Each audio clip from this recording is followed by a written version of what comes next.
An unprecedented election comes to an end, the largest mass shooting in Texas history, and the Oklahoma Attorney General says no to drug money. This is OU Nightly.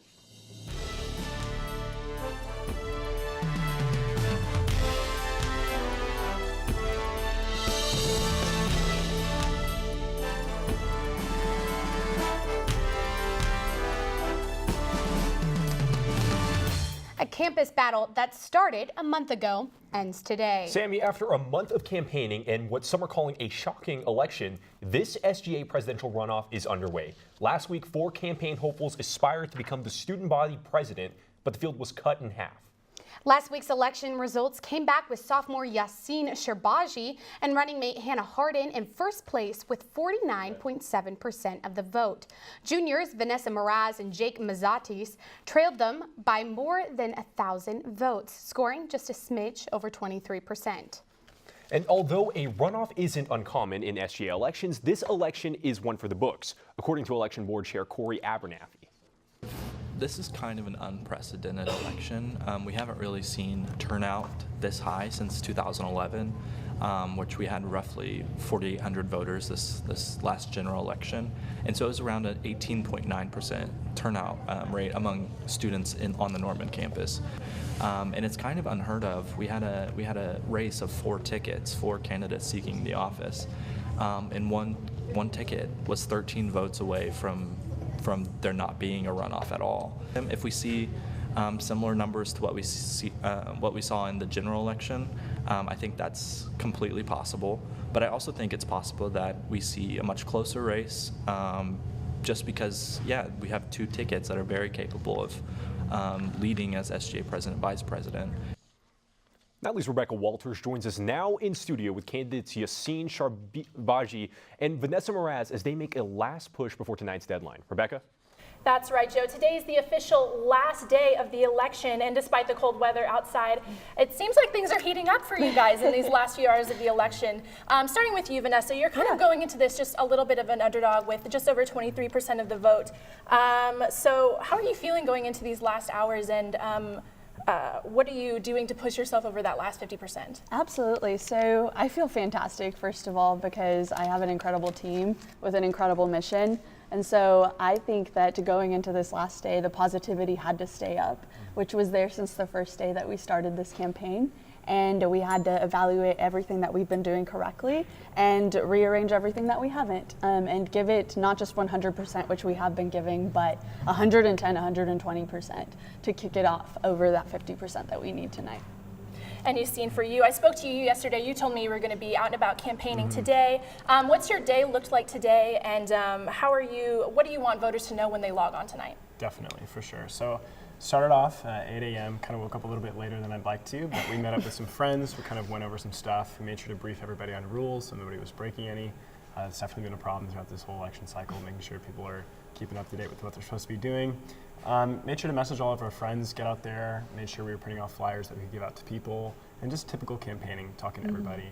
But above all, when people get online tonight, I just want them to know that, and I know I speak for SI on both of this, all the candidates have worked very hard, and it's important to get civically engaged and be objective, really look at things for what it is, and select a candidate that's best for you.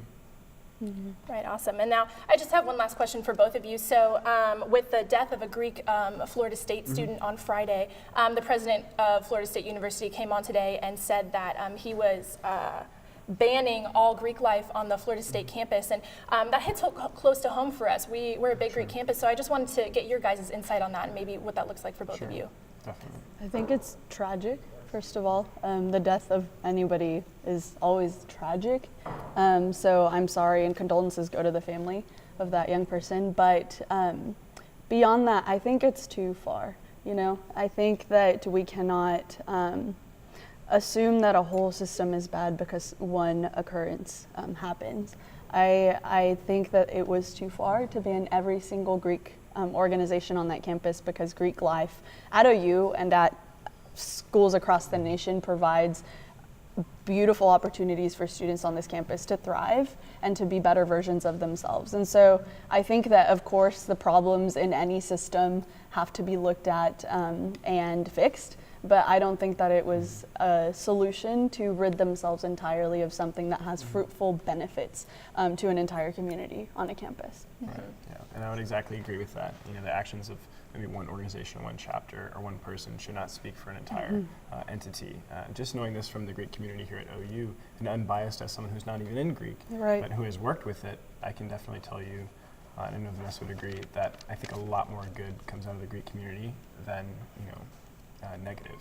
But with all that being said, it is appropriate to take certain actions and to make sure that you're circumventing some of this kind of stuff. But yeah, I don't think it's appropriate to ban a whole system just for one incident. Right, and Greek life is obviously huge at OU. Harlee will have more on the FSU situation coming up later. For now, voting ends tonight at 9 o'clock. If you want to vote, log on to elections.ou.edu. Back to you in the studio, Sammi. Thanks, Rebecca. Joe and I sent in our votes earlier this afternoon. And in Texas, this morning, authorities say a family dispute may have led to the deadliest shooting in the state's history. They are certain it was not because of race or religion. While police have not released a specific motive, the suspect's mother-in-law, who attends the Baptist church, received threatening texts from the gunman prior to the attack. Devin Patrick Kelly opened fire Sunday morning at a small South Texas Baptist church, killing 26 people and injuring at least 20. After being shot, the suspect fled the scene in his car. He later crashed and was found dead by authorities. The shooting victims range from 18 months to 77 years old. And Harlee Toothman joins us now in the News Center with more information on the shooting's victims and the public's reaction. Harlee. Thanks, Sammi. Among the victims included the 14-year-old daughter of the church's pastor, Frank Pomeroy. 8 members of one family were also killed in the shooting. Kelly was a member of the U.S. Air Force until his 2010 discharge. When the gunman filled out the paperwork for the background check, he marked the box that indicated no criminal history. In actuality, Kelly was court-martialed in 2012 for domestic assault and served a year in prison, received a bad conduct discharge, and was reduced in military rank. Public officials have commented on the San Antonio shooting, including Texas Governor Greg Abbott, U.S. Senator Ted Cruz, and President Donald Trump. This isn't a guns situation. I mean, we could go into it, but it's a little bit soon to go into it. But fortunately, somebody else had a gun that was shooting in the opposite direction. Otherwise, it would have been as bad as it was. It would have been much worse. But this is a mental health problem at the highest level. It's a very, very sad event. About 4% of the Texas town's population of 600 were killed in the massacre. In other news, the president of Florida State University suspended all fraternities and sororities following the death of a Greek student on Friday. Andrew Coffey, a Pi Kappa Phi fraternity pledge, was found unresponsive Friday morning after a house party where he died at the scene. The suspension affects 22% of FSU's undergrads. It places a ban on all alcohol in chapter meetings until further notice. And Joseph and Sammi, Penn State and Louisiana State both had alcohol-related deaths this year. They also both suspended Greek life. Thanks, Harlee, for the update. Well, it's very cold outside, but it is very cold. Is the weather going to hold up like that this week, Michael? Well, it has been a chilly week, much different than the warm weather we had last week. Right now, it's about 50 degrees in Norman and Oklahoma City, and we're looking at cool temperatures like 45 up in Guyman.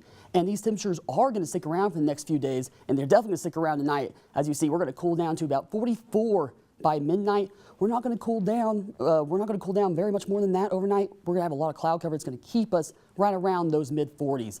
And as we look on later on today, I'm going to tell you about the cold start to our week, some rain chances, and we're going to be warming up for the weekend. That's later on. Thanks, Michael. It sounds like just in time for the game. Well, still ahead on OU Nightly, Oklahoma businesses prep for expanded alcohol sales. Plus, 2 TV giants could come together. Stay with us.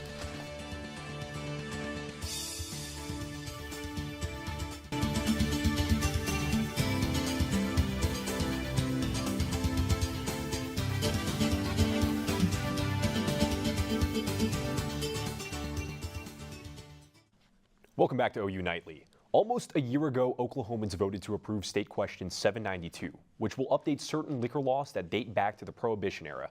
Starting on October 1st of 2018, grocery stores will begin selling wine and High Point beer. The proposal also gives liquor stores permission to sell cold beer as well as ice and mixers. As a response to these laws, liquor store owners in Oklahoma have been forced to be proactive. Well, the first and most significant change, and it hasn't happened yet, but I've signed the contract to have coolers put all the way across the back of the store. I think that's kind of one of the things you have to do is see how you're going to keep your niche and build a business plan around it in advance. Realize what you're not going to be selling. Make sure you don't have a whole bunch of that when October the 1st rolls around. Another measure approved was House Bill 2186, which will allow movie theaters in the state to sell beer to patrons. And it could be no worries for Fox, but that's if they finalize this business sale. Shea Smith has more. Shea? That's right, Sammy. Dreams could come true for Disney if they purchase 21st Century Fox. 21st Century Fox has been having talks to discuss selling the majority of the company to Disney, leaving the company with news and sports. Disney shares have risen 2% Monday, and Class A of 21st Century Fox rose over 7%. The companies have talked over the past weeks, and the deal is not confirmed yet. And wireless carriers Sprint and T-Mobile called off a potential merger. The two companies could not come to an agreement that would benefit customers and shareholders. The two companies have talked about merging for years, but they said in a statement that they are calling off all merging negotiations for this foreseeable future.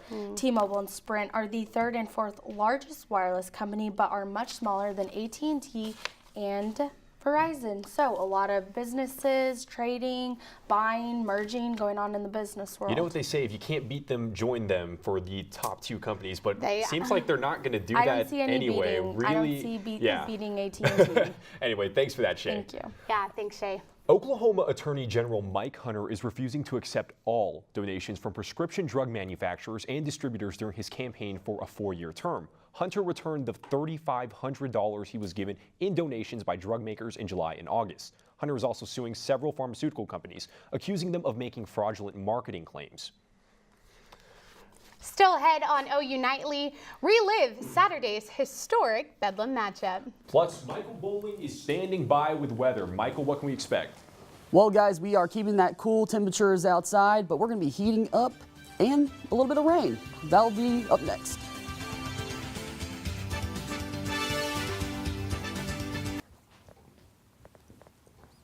Well, welcome back to OU Nightly. I'm Michael Bohling here today with your forecast. Right now, looking outside, you see quite a bit of cloud cover. It's been one of those really standard fall, winter days where we just keep the clouds around, and it's going to stay pretty cool. Right now, it's 50 degrees outside with just some light winds around 10 miles per hour. And as we look ahead right now, we will see that there is this low pressure over us right now, and that is giving us this cloud cover. All the clouds are just filling in around, and we will see some rain come in on Wednesday morning into maybe the early to late afternoon. You do see some snow right now towards the Texas Panhandle, but I'm not expecting too much snow, and I'm not expecting any of it to get into Oklahoma. And as this pushes out, we will see a high pressure come in over the area, and that's going to clear us out, which is going to give us a chance to warm up over the next few days into next weekend. And then we look at the rainfall that we will see on Wednesday. I don't expect very much, maybe around 1/10 of an inch for most of the state. But you just see some higher numbers like 0.37 out towards Elk City, but I don't expect to get much higher than that anywhere in the area. Lows tonight is about 34 out in Panhandle. We aren't going to see those freezes that we had been seeing last week, but it's going to be about 42 in Norman.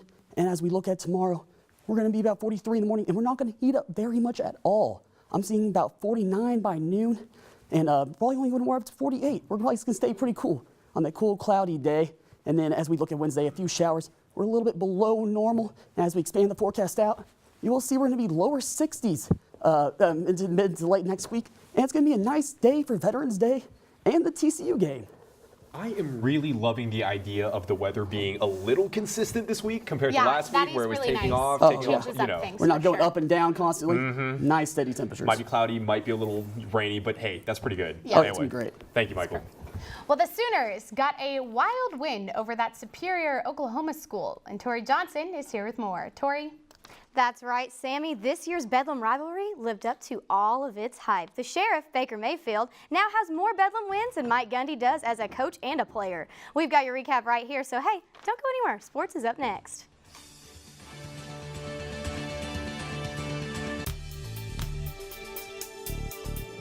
Bedlam is defined as a scene of uproar and confusion. This year's matchup was nothing less. OK State built up momentum early in a matchup that was continuously back and forth. However, things started to swing in the Sooners' favor. Cowboy quarterback Mason Rudolph had 3 costly turnovers in the second half, and OU escaped with their 87th series win. Reagan and Carson have more from the game from Boone Pickens.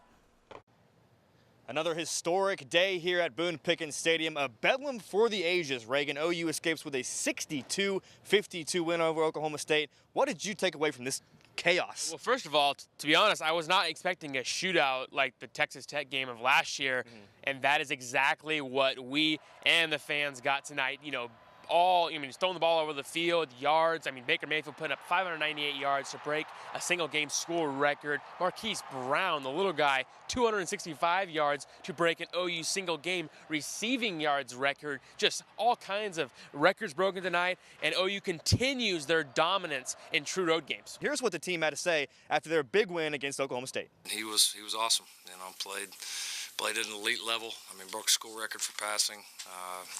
And what more can you say? You know, guys, he's awesome. You know, Baker was able to catch him in stride a few times. When he can keep his momentum up and his speed, he's pretty tough. So he's kind of like I've been saying, he's growing from more of a specialty role, obviously, to being more of an every down player. No matter how you put it, we win ball games, and right now that's all that matters. In championship November, you keep winning, we'll take care of our own destiny. It's another hostile environment, another stage where, you know, Baker has a chance to really solidify his spot as the Heisman Trophy winner. And at the same time, another step on getting to the college football playoff for Oklahoma. Yeah, he's got a shot, I think, to become OU's best quarterback of all time if that, you know, unfolds the way it probably should. That'll do it for us here in Stillwater from Boone Pickens Stadium. Be sure to check out OUNightly.com and OU Nightly live at 4:30 every day for more information. He's Reagan Ledbetter. I'm Carson Williams. Thanks, guys. Baker Mayfield, Marquise Brown, and Austin Cyber earned a Big 12 honors this week following the win. And for more, be sure to check out Sooner Sports Pad tonight. That's right, Tori. We will catch you up on that big Bedlam win. And Cyber will be here with his holder, Connor McGinnis, live in studio. Plus, Reagan Ledbetter has a terrific feature package on new hoop star Trae Young. So join us live at 7:30 on Fox College Sports. And as you know, Tori, you can catch the replay of tonight's show right here tomorrow after our newscast. Back to you. Thanks, Kenneth. And in Tony Romo's first game calling one of Dallas's games from the press box, Ezekiel Elliott dodged his suspension and tacklers as the Cowboys got the 28-17 win over the Chiefs Sunday. It was Dak Prescott's performance that saved the boys, though. The quarterback was 21 of 33 for 249 yards, threw for 2 touchdowns, rushed for 27 yards, and had the final touchdown of the game. Next up, the Cowboys traveled to Atlanta for a matchup with the Falcons. And it was another close call for the Oklahoma City Thunder that ended in disappointment. Carmelo Anthony was ejected on what seemed to be a basic and one. Officials reviewed and reversed the call, giving Melo a flagrant 2. Thunder lost Anthony for the second half and many opportunities to take the game back. Russell Westbrook missed 5 crucial free throws in the fourth quarter, and Thunder lose 103-99. And tempers were hot in the NFL on Sunday, too. The Jaguars' Jalen Ramsey and Bengals' A.J. Green were both ejected after getting into a full-on fight on the field. Ramsey tried to continue the brawl in the locker room, but he was stopped by security. In New Orleans, Bucs receiver Mike Evans blindsides Marshawn Lattimore. Evans was not ejected, but his hit did earn him a suspension. Football fights are so funny. They're hitting They're helmets. wild. It doesn't make any sense. Yep. And hey, guys, Mike Evans did say that he regretted. All right, well, thank you, Tori. Okay. And still to come on OU Nightly, it's a bird, it's a plane. It's coming up right after the break. Stay tuned.